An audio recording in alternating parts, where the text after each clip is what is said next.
भारत में जब से 2 देसी कोरोना वैक्सीन को इमरजेंसी में इस्तेमाल करने की अनुमति मिली है, तब से ही ये सवालों के घेरे में है।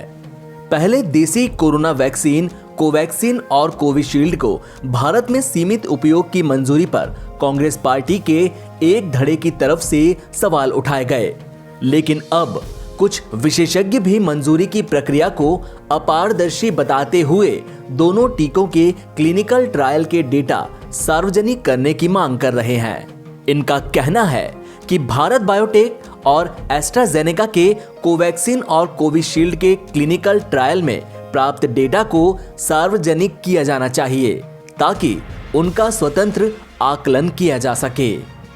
इससे किसी भी खतरे की आशंका को लेकर दूध का दूध और पानी का पानी हो सकेगा। इंटरनेशनल एसोसिएशन ऑफ बायोएथिक्स के पूर्व अध्यक्ष डॉक्टर अनंत भान ने कहा कि भारत के सिवा सिर्फ रूस और चीन ने ही अपने अपने वैक्सीन का एफिकेसी डेटा सार्वजनिक किए बिना ही उपयोग की मंजूरी दे दी। उन्होंने कहा, रेगुलेटरी प्रोसेस में भरोसा पैदा करना महत्वपूर्ण है, लेकिन यहाँ तो कई चिकित्सक भ्रम की स्थिति में हैं और पूछ रहे हैं कि आखिर कौन सा वैक्सीन काम करेगा। जिस तरह से मंजूरी दी गई है उस पर विश्वास नहीं किया जा सकता और जिस तरह की भाषा का प्रयोग किया जा रहा है वो रचनात्मक लेखन लगता है, न कि कानून पर आधारित।